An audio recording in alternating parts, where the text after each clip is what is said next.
aja ndeysaan ma ne leen finalo yàlla aja ndeysaan diggante Independence bu Ndiobène Tallel oy andoona yee ten refu Gandia Moundé Independence bu Ndiobène Tallel Gandia Moundé ndeysaan le 1er avril 2025 ici à Mbouloum ndeysaan mis bi ñetti nag ak 15 000 francs diggante Gandia Moundé aja ndeysaan Independence bu Ndiobène Tallel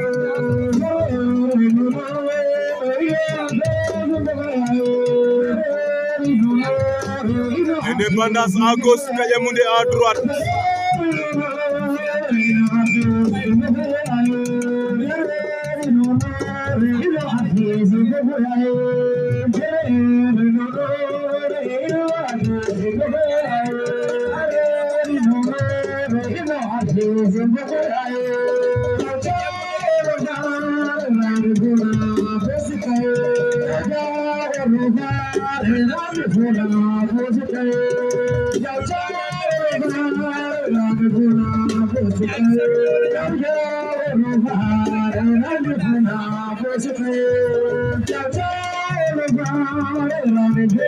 Gandia Moundé war na ko